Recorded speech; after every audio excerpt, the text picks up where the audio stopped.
Bismillahirrahmanirrahim. Assalamualaikum warahmatullahi wabarakatuh. Baiklah anak-anak solihah, kita lanjut belajar dari rumah hari ini dengan materi pelajaran IPA ya. Baiklah, kita buka kembali dengan lafal basmalah. Bismillahirrahmanirrahim. Oke, nah di sini tertulis, ayo semangat belajar, barang siapa bersungguh-sungguh maka dia akan mendapatkan kesuksesan. Oke, manjadda wajada ya, barang siapa bersungguh-sungguh maka dia akan berhasil. Oke, nah untuk materi pelajaran IPA maksud saya ya, tadi PKN sudah, nah sekarang IPA kita melanjutkan tema 4 ini ke subtema 2 ya. Subtema 1 IPA kemarin kita sudah belajar keseimbangan ekosistem ya. Oke.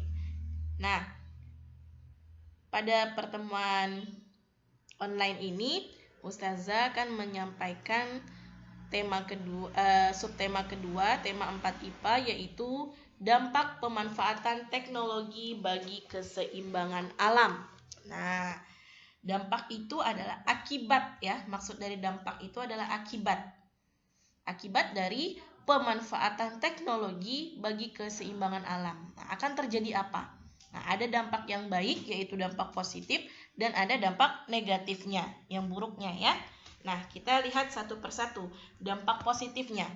Perkembangan teknologi dapat digunakan untuk memanfaatkan sumber daya alam yang ada di lingkungan kita, sehingga sumber daya alam tersebut bermanfaat dan tepat guna untuk memenuhi kebutuhan, ya, kebutuhan kita tentunya ya sebagai manusia.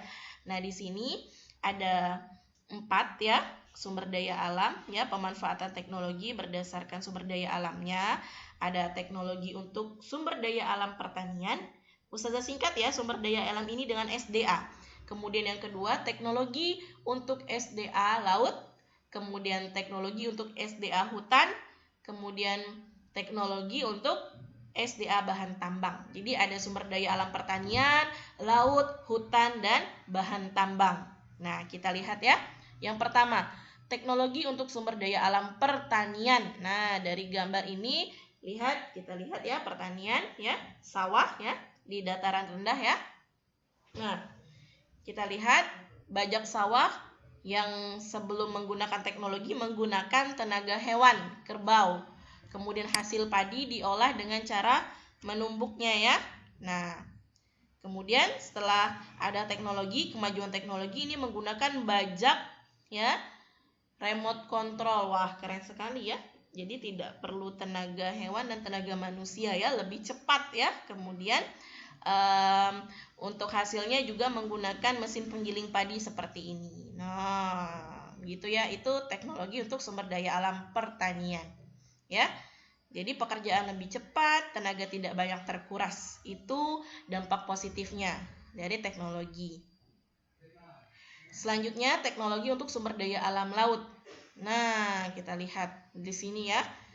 Di sini yang negatifnya menggunakan bom ikan dan pukat harimau. Nah, ini pukat harimau ini yang besar sekali. Jadi semua jenis ikan dapat masuk, dapat tertangkap ya. Yang kecil-kecil juga, yang siklus hidupnya masih anak-anak juga ikut tertangkap. Nah, kemudian menggunakan bom ikan. Nah, big no dengan bom ikan ya. Ini para nelayan yang tidak boleh digunakan, yaitu bom ikan dan pukat harimau, karena menimbulkan dampak negatif ya terhadap lingkungan, merusak terumbu karang ya, dan ikan-ikan kecil ikut tertangkap. Jadi ini tidak bagus untuk digunakan, tidak baik ya. Nah, yang bagusnya ya menggunakan apa? Ya seperti biasa nelayan ya. Menggunakan pukat yang biasa, tidak menggunakan pukat harimau ya, kemudian tidak menggunakan bom ikan ya. Itu juga kemudian ada teknologi untuk para nelayan yang canggih, itu biasanya kapal-kapal yang besar itu menggunakan GPS ya. Kemudian juga sudah tahu menentukan arahnya di mana tempat ikan itu berada, seperti itu. Nah, ini perbedaan nelayan tradisional dan nelayan modern ya. Kalau yang tradisional nelayannya menggunakan perahu layar, kemudian alat tangkapnya sederhana. Kemudian yang nelayan modern menggunakan perahu yang mesin, kapal yang bermesin canggih ya, kemudian alat tangkapnya modern ya, menggunakan gelombang suara atau sonar ya. Persamaannya sama-sama mencari ikan, kemudian menjual ikannya untuk kebutuhan sehari-hari ya, sama-sama mengandalkan perakiraan cuaca dan gelombang laut. Nah, itu ya. Selanjutnya, teknologi untuk sumber daya alam hutan. Nah, kita lihat. Dahulu kalau orang menebang hutan itu menggunakan kapak ya. Kapak, alat yang tajam ya untuk menebang kayu. Ya, kemudian sekarang menggunakan senso atau gergaji mesin. Nah, seperti ini ya. Jadi lebih cepat, lebih banyak ya yang ditebang. Kalau ini memang sudah ditanam pohon untuk hutan produksi ya, hutan produksi bukan hutan lindung ya. Hutan lindung tidak boleh ditebang pohonnya ya. Kalau hutan produksi ya boleh, berarti legal, mendapat izin, ada izin dari pemerintah. Nah, seperti dari pemanfaatan kayu ini, penggunaan alat-alat kebutuhan rumah tangga, meja, kursi ya. Kemudian juga yang kita gunakan di sekolah itu adalah produk dari hutan itu, hasil dari penebangan pohon, kayu diolah menjadi kertas yang kita gunakan itu ya, buku. Nah, berarti kita perlu menghemat penggunaan buku, menghemat penggunaan kertas yang kita miliki agar tidak banyak pohon yang ditebang ya. Karena pohon ini amat sangat bermanfaat sekali untuk kehidupan manusia, keberlangsungan hidup manusia, selain manusia juga hewan dan tumbuhan yang ada di dalamnya ya kan. Kemarin kalau ditebang terus hewan-hewan liar jadi masuk ke pemukiman warga ya, pernah terjadi ya di daerah Sumatera itu ya. Kemudian banjir ya, karena hutan pohon itu akarnya itu menyerap air ya. Nah, jadi kita sebagai manusia perlu menggunakan sumber daya alam dengan bijak ya.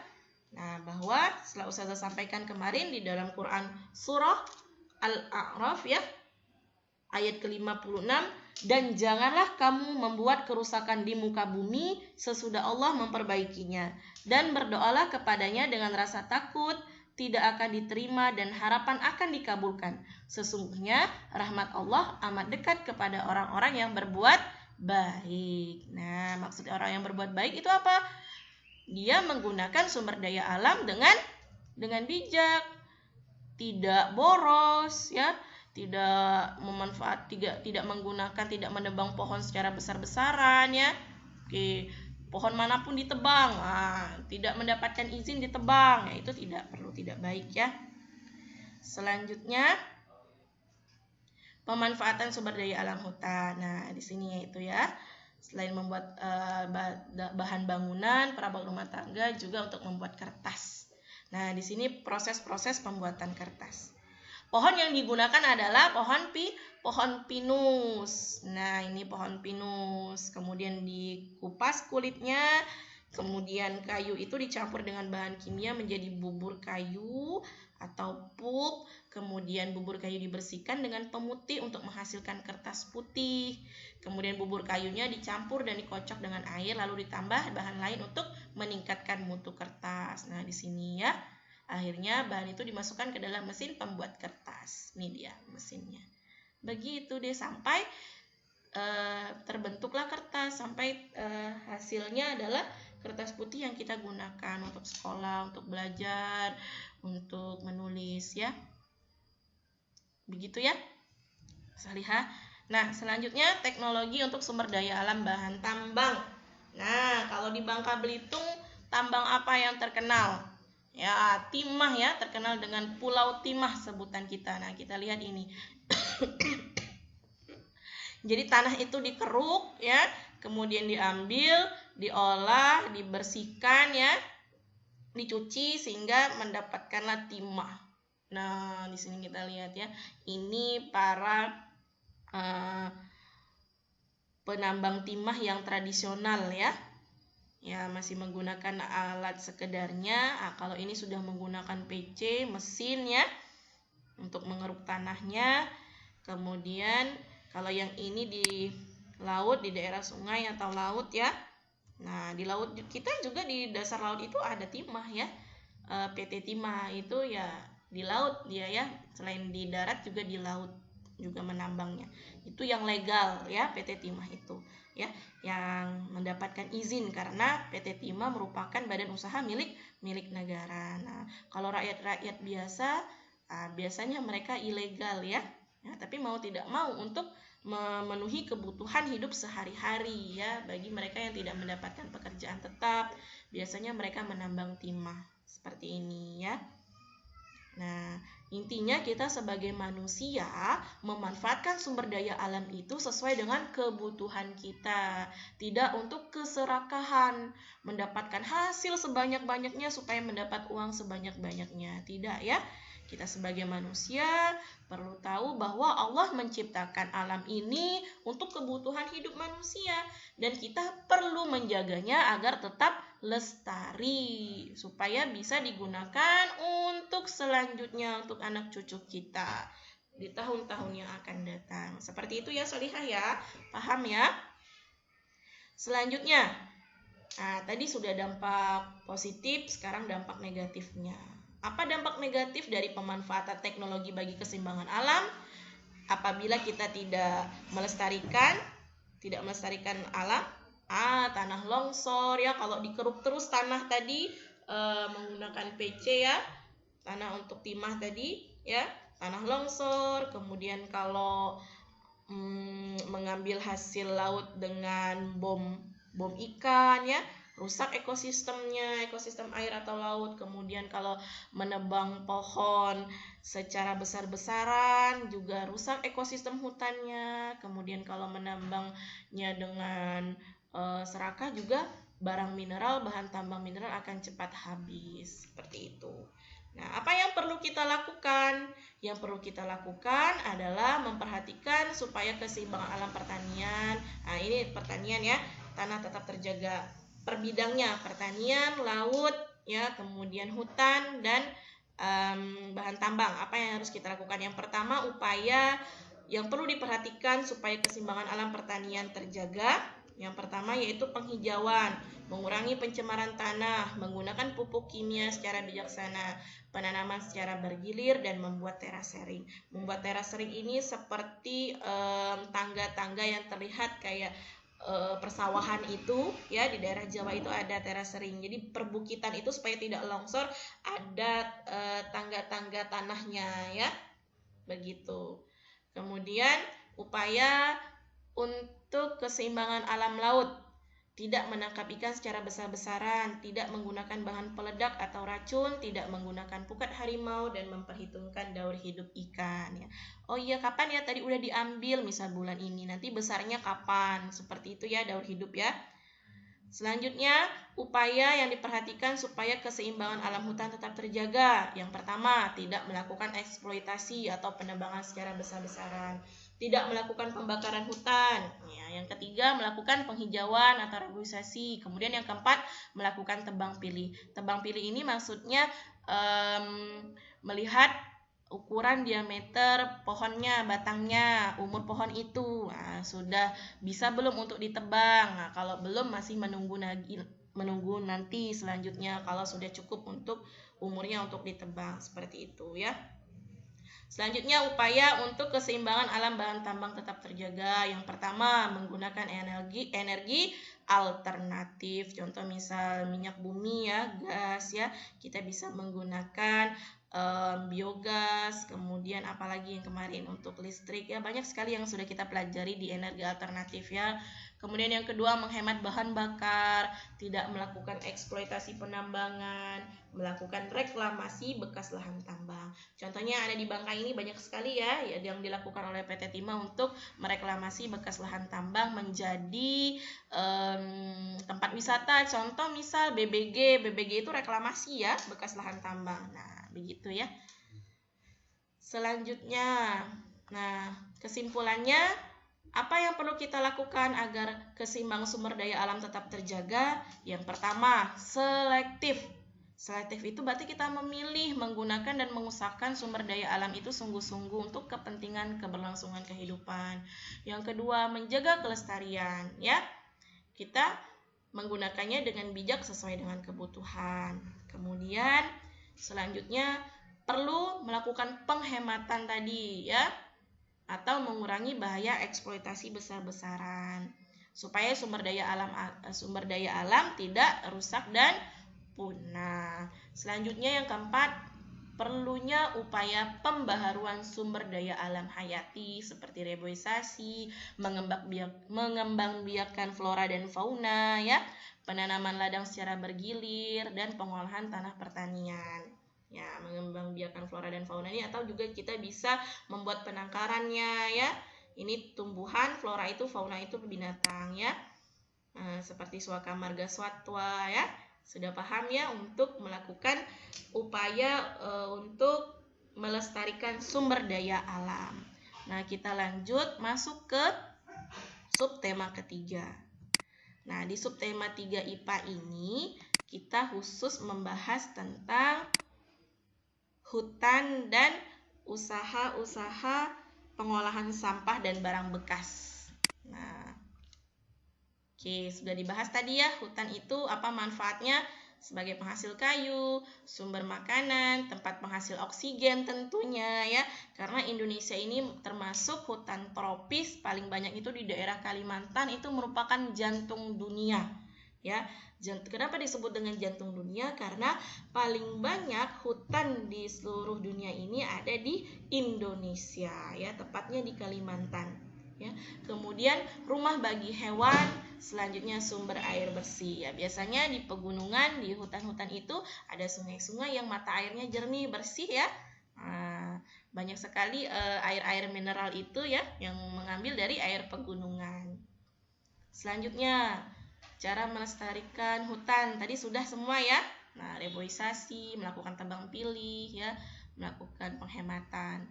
Selanjutnya tata cara pengolahan sampah. Di sini selanjutnya ada ya. Pengelolaan sampah dan barang bekas kita bisa lakukan dengan 4R. Reuse, reduce, recycle, dan replace. Nah, apa itu reduce? Reduce adalah mengurangi penggunaan barang-barang yang menghasilkan sampah plastik dari barang belanjaan kita. Ya, biasanya ke mall, kemana, ke warung pasti ada plastik kresek ya, kantong plastik. Ya, kita bisa membawa apa? Membawa keranjang dari rumah. Kalau orang Bangka bilang raga. Kalau ke pasar, membawa keranjang untuk menaruh alat-alat belanjaan kita, barang-barang belanjaan kita di keranjang itu yang sudah kita bawa. Jadi kita bisa mengurangi penggunaan sampah plastik itu. Kemudian sudah banyak juga toko-toko yang menerapkan ya, tidak menggunakan plastik untuk menaruh barang-barang belanjaannya. Kemudian reuse adalah memakai kembali barang-barang yang telah digunakan ya. Misal contoh ya barang-barang yang sudah kita beli, misal kayak karpet seperti itu ya. Kalau masih bisa dipakai ya tetap dipakai ya, dipakaikan kembali.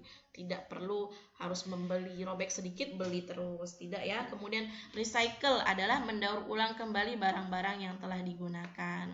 Recycle, daur ulang, biasanya botol-botol plastik itu didaur ulang ya, dengan proses-proses yang sedemikian sehingga bisa menghasilkan kembali.